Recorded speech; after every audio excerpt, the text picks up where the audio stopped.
Good afternoon, ladies and gentlemen. I'm going to read a story by Donald E. Westlake. It was published in Hitchcock's Magazine in 1961. Now, Mr. Westlake was born in Brooklyn in July of 1933.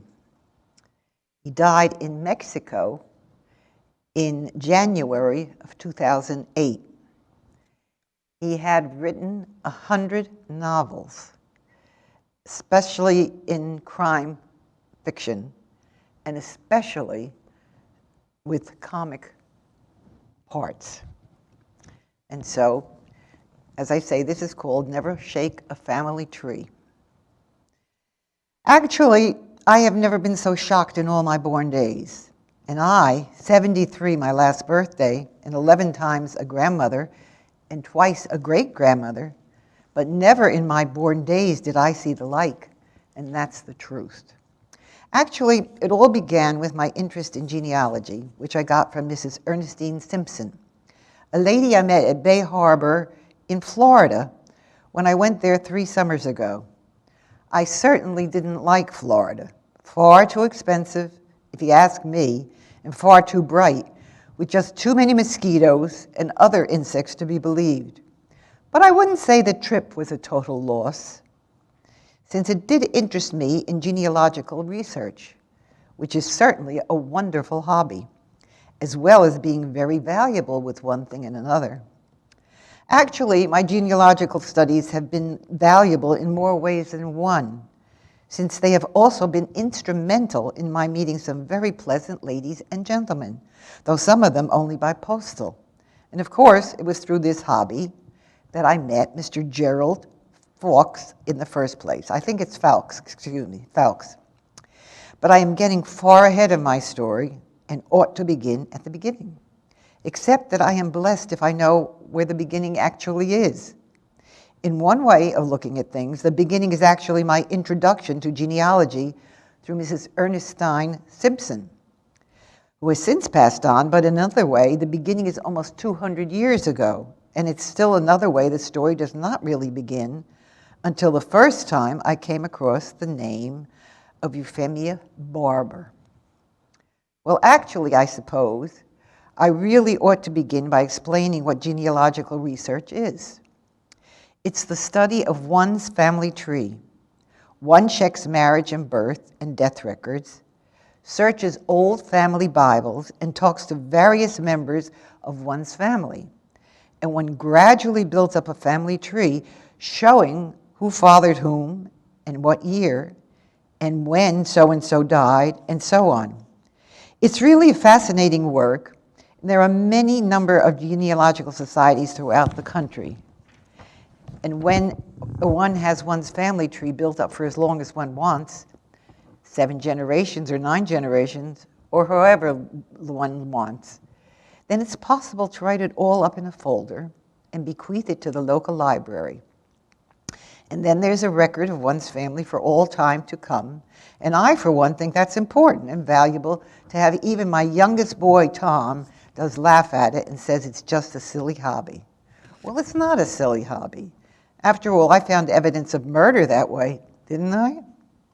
So actually, I suppose the whole thing really begins when I first came across the name of Euphemia Barber. Euphemia Barber was John Anderson's second wife. John Anderson was born in Goochland County, Virginia, in 1754. He married Ethel Rita May Rayborn in 1777. Just around the time of the Revolution, and they had 7 children, which wasn't at all strange for that time, though large families have, I noticed, gone out of style today, and I, for one, think it's a shame. At any rate, it was John and Ethel Anderson's 3rd child, a girl named Prudence, who is in my direct line on my mother's father's side. So, of course, I had them in my family tree. But then, in going through Appomattox County records, Goochland County, being now part of Appomattox and no longer a separate county of its own, I came across the name of Euphemia Barber. It seems that Ethel Anderson died in 1793 in giving birth to her 8th child, who also died.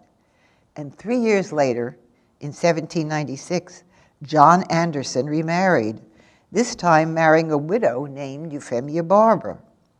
At that time, he was 42 years of age, and her age was given as 39.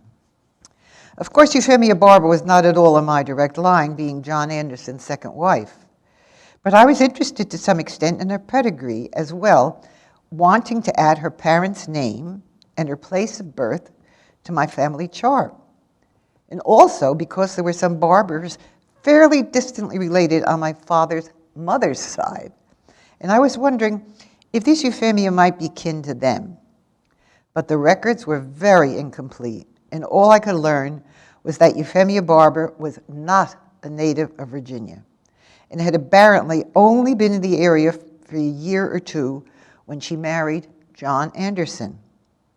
Shortly after John's death in 1798, 2 years after their marriage, she had sold the Anderson farm, which was apparently in a somewhat prosperous location, and she had moved away again. So that I had neither birth nor death records on her, nor any record of her first husband, whose last name apparently had been Barber, but only the one lone record of her marriage to my great-great-great-great-grandfather on my mother's side. Actually, there was no reason for me to pursue the question further, since Euphemia Barber wasn't in my direct line anyway. But I had worked diligently, and I think well, on my family tree, and had it almost back 9 generations. And there really was very little left to do with it, so I was glad to do some tracking down. Which is why I include Euphemia Barber in my next entry in the genealogical exchange. Now, I suppose I ought to explain what the genealogical exchange is. There are any number of people throughout the country who are amateur genealogists, concerned primarily with their own family trees, but of course family trees do interlock, and any one of these people is liable to know about just the one record which has been eluding some other searcher for months. And so there are magazines devoted to the exchanging of information for nominal fees. In the last few years, I had picked up all sorts of valuable leads in this way. And so my entry in the summer issue of the Genealogical Exchange read, Buckley, Mrs. Henrietta Rhodes, 119A Newbury Street, Boston, Massachusetts. Data on Rhodes, Anderson, Richards, Fryer, Marshall, Lord. Want any info? Euphemia Barber married John Anderson in Virginia in 1796. Well, the Genealogical Exchange has been helpful to me in the past, but I never received anywhere near the response caused by Euphemia Barber. And the first response of all came from Mr. Gerald Fowkes. It was a scant 2 days after I received my own copy of the summer issue of the Exchange. I was still poring over it myself, looking for people who might be linked to various branches of my family tree, when the telephone rang. Actually, I suppose I was somewhat irked at being taken away from my studies, and perhaps I sounded a bit impatient when I answered. If so, the gentleman at the other end gave no sign of it. His voice was most pleasant, quite deep and masculine, and he said, "May I speak, please, with Mrs. Henrietta Buckley?" "This is Mrs. Buckley," I told him. "Ah," he said, "forgive my telephoning, please, Mrs. Buckley. We have never met, but I noticed your entry into the current issue of the Genealogical Exchange." "Oh?" I was immediately excited, all thought of impatience gone. This was surely the fastest reply I've ever had to date. "Yes," he said, "I noticed the reference to Euphemia Barber. I do believe that may be the Euphemia Stover who married Jason Barber in Savannah, Georgia in 1791. Jason Barber is my direct line on my mother's side. Jason and Euphemia had only one child, Abner, and I am descended from him. Well, I said, you certainly do seem to have complete information. Oh, yes, he said, my own family chart is almost complete. For 12 generations, that is. I'm not sure whether I'll try to go back further than that. The English records before 1600 are so incomplete. Yes, of course, I said. I admit, taken aback. 12 generations. Surely that was the most ambitious family tree I had ever heard of, though I had read sometimes of people who had carried particular branches back as many as 15 generations. But to actually be speaking to a person who had traced his entire family back 12 generations? Perhaps, he said, it would be possible for us to meet and I could give you the information I have on Euphemia Barber. There are also some Marshalls in one branch of my family. Perhaps I can be of help to you there as well. He laughed, a deep and pleasant sound, which reminded me of my late husband Edward when he was most particularly pleased. And of course, he said, there's always the chance that you may have some information on the Marshalls, which can help me. I think that would be very nice, I said, and so I invited him to come to the apartment the next afternoon. At one point the next day, perhaps half an hour before Gerald Fawkes was to arrive, I stopped my fluttering around to take stock of myself and to realize that if ever there were an indication of second childhood taking over, my thoughts and my actions preparatory to Mr. Fawkes arrived there certainly.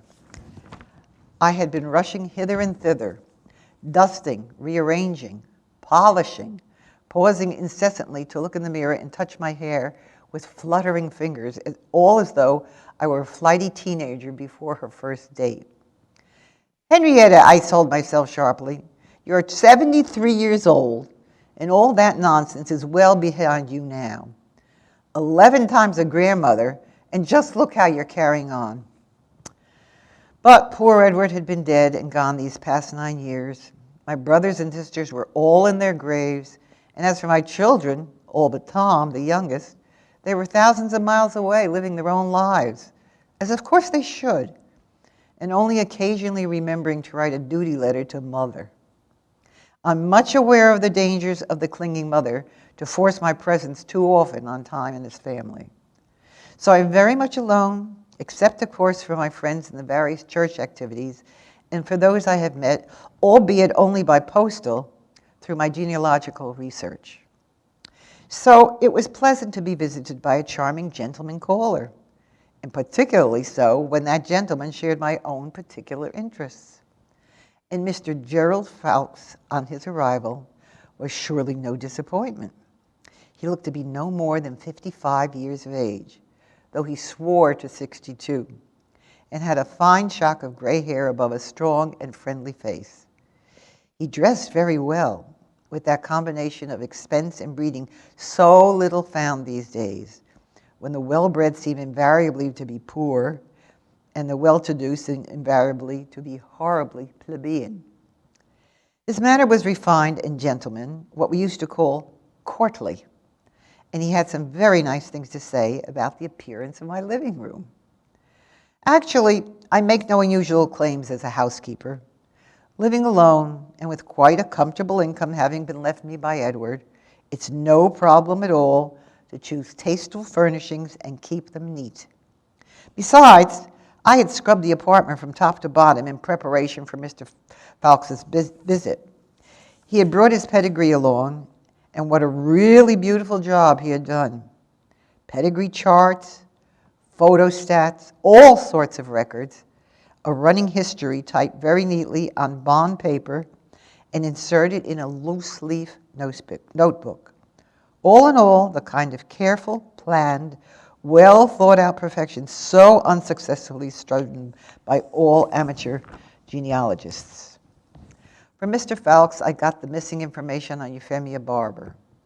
She was born in 1756 in Salem, Massachusetts, the fourth child of 7 born to John and Alicia Stover. She married Jason Barber in Savannah in 1791. Jason, a well-to-do merchant, passed on in 1794, shortly after the birth of their first child, Abner. Abner was brought up by his paternal grandparents, and Euphemia moved away from Savannah. As I already knew, she'd then gone to Virginia, where she had married John Anderson. After that, Mr. Fox had no record of her until her death in Cincinnati, Ohio, in 1852. She was buried as Euphemia Stover Barber, apparently not having used the Anderson name after John Anderson's death. This done, we went on to compare family histories and discover an Allan Marshall of Liverpool, England, around 1680, common to both trees. I was able to give Mr. Fox Allan Marshall's birth date, and then the specific purpose of our meeting was finished. I offered tea and cakes, it then being 4:30 in the afternoon, and Mr. Fox graciously accepted my offering. So began the strangest 3 months of my entire life. Before leaving, Mr. Fox asked me to accompany him to a concert on Friday night, and I very readily agreed. Then, and afterward, he was a very perfect gentleman. Didn't take me long to realize that I was being courted. Actually, I couldn't believe it at first. After all, at my age, whew.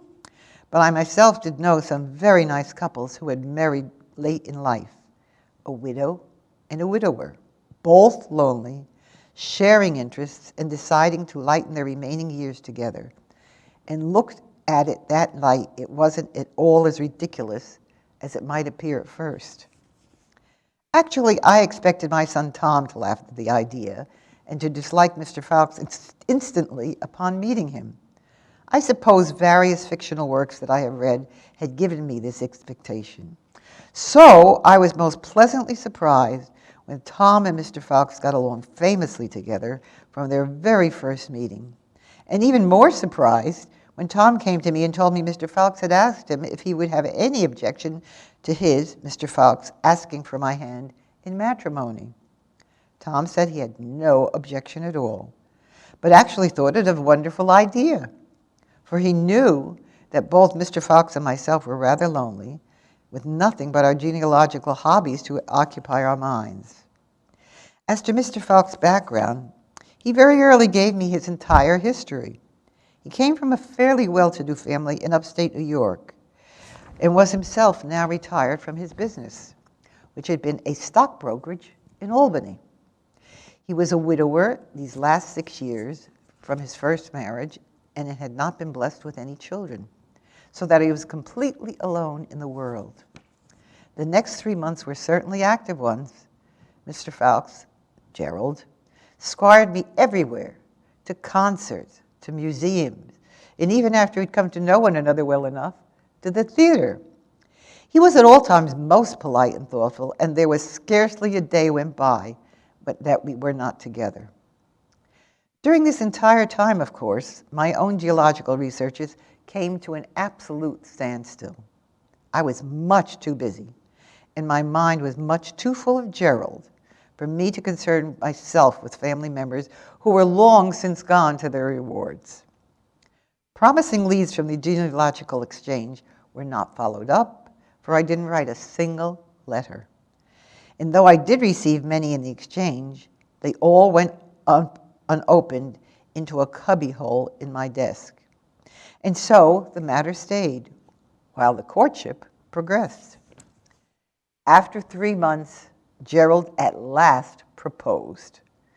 "I'm not a young man, Henrietta," he said, "nor a particularly handsome man, though he most certainly was very handsome indeed, nor even a very rich man, although I do have sufficient for my declining years. I have very little to offer you, Henrietta, save my own self, whatever poor companionship I can give you, and the assurance that I will be ever at your side." What a beautiful proposal! After being 9 years a widow and never expecting even in fanciful daylights to be once more a wife, what a beautiful proposal, and from what a charming gentleman. I agreed at once, of course, and telephoned Tom the good news that very minute. Tom and his wife Estelle had a dinner party for us, and then we made our plans. We would be married 3 weeks hence. A short time? Yes, of course it was, but there was really no reason to wait. and we would honeymoon in Washington, D.C., where my oldest boy, Roger, has quite a reasonable position with the State Department. After which we would return to Boston and take up our residence in a lovely old home on Beacon Hill, which was then for sale and which we would jointly purchase. Ah, the plans, the preparations. How newly filled were my so recently empty days. I spent most of the last week closing my apartment on Newbury Street.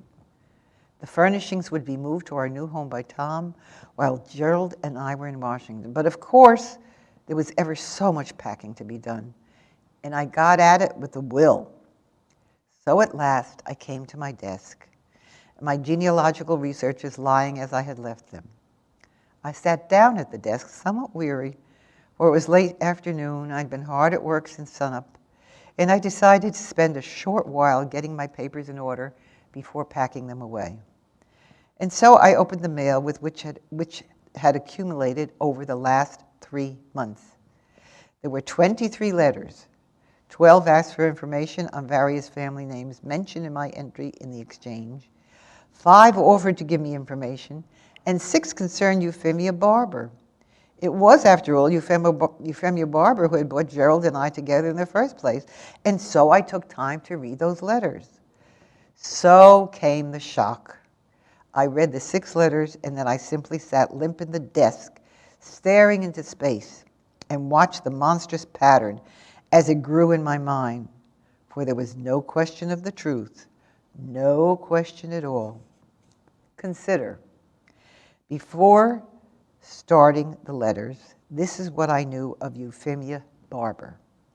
She had been born Euphemia Stover in Salem, Massachusetts in 1765. In 1791, she married Jason Barber, a widower of Savannah, Georgia. Jason dies 2 years later in 1793 of a stomach upset. 3 years later, Euphemia appeared in Virginia and married John Anderson, also a widower. John died 2 years later in 1798 of a stomach upset. In both cases, Euphemia sold her late husband's property and moved on. And here is what the letters added to that in chronological order. From Mrs. Winnie Mae Cuthbert, Dallas, Texas, Euphemia Barber in 1800, 2 years after John Anderson's death, appeared in Harrisburg, Pennsylvania, and married one Andrew Cuthbert, a widower and prosperous feed merchant. Andrew dies in 1901 of a stomach upset. This widow sold his store and moved on. From Miss Ethel Sutton, Louisville, Kentucky, Euphemia Barber in 1804 married Samuel Nicholson of Louisville, a widower and well-to-do tobacco farmer. Samuel Nicholson passed on in 1807 of a stomach upset. The widow sold his farm and moved on. From Mrs. Isabel Paget of Concord, California, in 1808, Euphemia Barber married Thomas Norton, then mayor of Dover, New Jersey, and a widower. In 1809, Thomas Norton died of a stomach upset.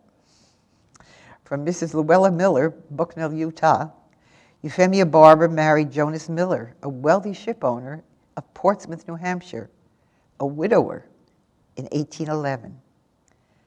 The same year, Jonas Miller died of a stomach upset.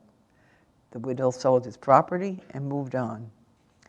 From Mrs. Lola Hopkins, Vancouver, Washington, in 1813 in southern Indiana, Euphemia Barber married Edward Hopkins, a widower and a farmer. Edward Hopkins died in 1816 of a stomach upset. The widow sold the farm and moved on. From Mr. Roy Kornbluth, Kansas City, Missouri, in 1819, Euphemia Barber married Stanley Thatcher of Kansas City, Missouri, a river bar owner and a widower. Stanley Thatcher died of a stomach upset in 1821. The widow sold his property and moved on. The evidence was clear and complete. The intervals of time without dates could mean there had been other widowers who had succumbed to Euphemia's fatal charms, and whose descendants did not number among themselves an amateur genealogist. Who could tell just how many husbands Euphemia had murdered? For murder it clearly was. Brutal murder for profit. I had evidence of 8 murders, and who could tell at this late date just how many times Euphemia Barber had murdered for profit and never been caught? Such a woman is inconceivable. Her husbands were always widowers, sure to be lonely, sure to be susceptible to a wily woman. She preyed on widowers and left them all a widow. Gerald. The thought came to me and I pushed it firmly away. It couldn't possibly be true. It couldn't possibly have a single grain of truth. But what did I know of Gerald Fowlkes other than what he had told me? And wasn't I a widow, lonely and susceptible? And wasn't I financially well off?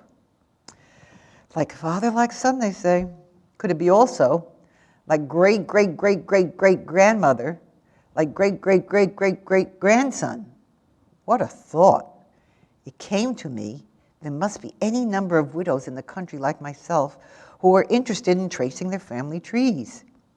Women who had a bit of money and leisure, whose children were grown and gone out into the world to live their own lives, and who filled some of the empty hours with the hobby of genealogy. An unscrupulous man preying on well-to-do widows could find no better introduction than a common interest in genealogy. What a terrible thought to have about Gerald. And yet, I couldn't push it from my mind. And at last, I decided that the only thing I could possibly do was try to substantiate the autobiography he had given me. For if he had told the truth about himself, then he could surely not be a beast of the type that I was imagining. A stockbroker he had claimed to have been in Albany, New York. I at once telephoned an old friend of my first husband, who was himself a Boston stockbroker, and asked him if he would be possible for him to find out if there had been at any time in the last 15 or 20 years an Albany stockbroker named Gerald Fowlkes. He said he could do so with ease using some sort of directory he had, and he'd called me back. He did so with the shattering news that no such individual was listed. Still, I refused to believe. Donning my coat and hat, I left the apartment at once and went directly to the telephone company where, after an incredible number of white lies concerning genealogical research, I at last persuaded someone to search for an old Albany, New York telephone book. I knew that the main office in the company kept books for major cities as a convenience for the public, but I wasn't sure that they would have any from past years. Nor was the clerk I talked to, but at last she did go and search and came back finally with a 1946 telephone book from Albany, dusty and somewhat ripped, but still intact, with both the normal listings and the yellow pages. No Gerald Fowlkes was listed in the white pages or the yellow pages under stocks and bonds. So it was true, and I could see exactly what Gerald's method was. Whenever he was ready to find another victim, he searched one or another of genealogical magazines until he found someone who shared one of his own past relations. He then proceeded to effect a meeting with that person, found out quickly enough whether the intended victim was a widow of the proper age range and with the properly large bank account, and then the courtship began. I imagined that this was the first time he had made the mistake of using Euphemia Barber as the go-between, and I doubted that he even realized he was following in Euphemia's footsteps. Certainly, none of the 6 people who had written to me about Euphemia could probably guess, knowing of only one marriage and death, what Euphemia's role in life had actually been. And what was I to do now? In the taxi on the way back to my apartment, I sat huddled in the corner and I tried to think. This was a severe shock and a terrible disappointment. And could I face Tom or my other children or any one of my friends to whom I had already written the glad news of my impending marriage? How could I return to the drabness of my days before Gerald had come to gaiety and companionship, and courtly grace to my days? Could I even call the police? I was sufficiently convinced myself, but could I possibly convince anybody else? All at once, I made my decision. And having made it, I immediately felt 10 years younger, 10 pounds lighter, and quite a bit less foolish.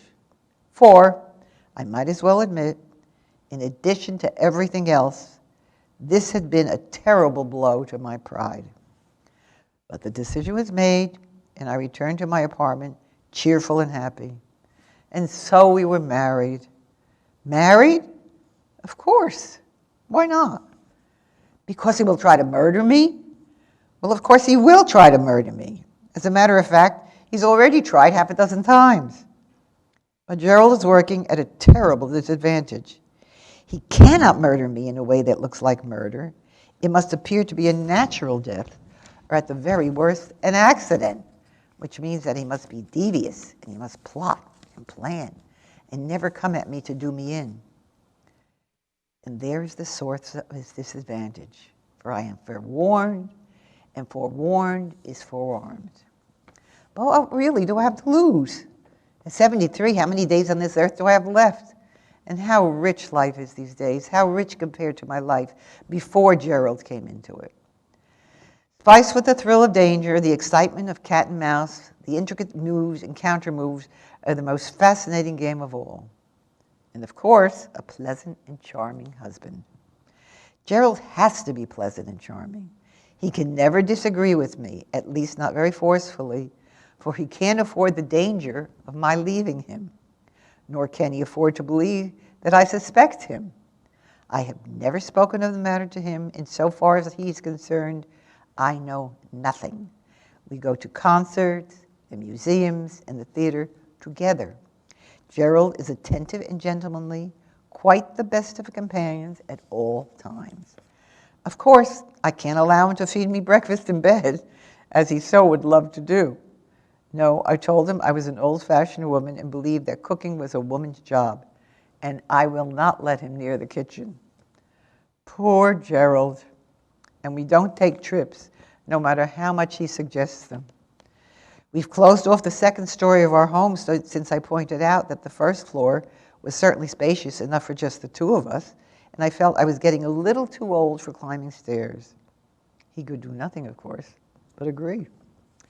In the meantime, I found another hobby, though of course Gerald knows nothing of it. Through discreet inquiries, the use of the family names in Gerald's family tree, I am gradually compiling another sort of tree. Not a family tree, no. One might facetiously call it a hanging tree. It is a list of Gerald's wives. It is with my genealogical files, which I have willed to the Boston Library. Should Gerald manage to catch me after all, what a surprise is in for the librarian who sorts out those files of mine. Not as big a surprise as the one in store for Gerald, of course. Oh, here comes Gerald now, in the automobile he bought last week. He's going to ask me again to go for a ride with him, but I won't go.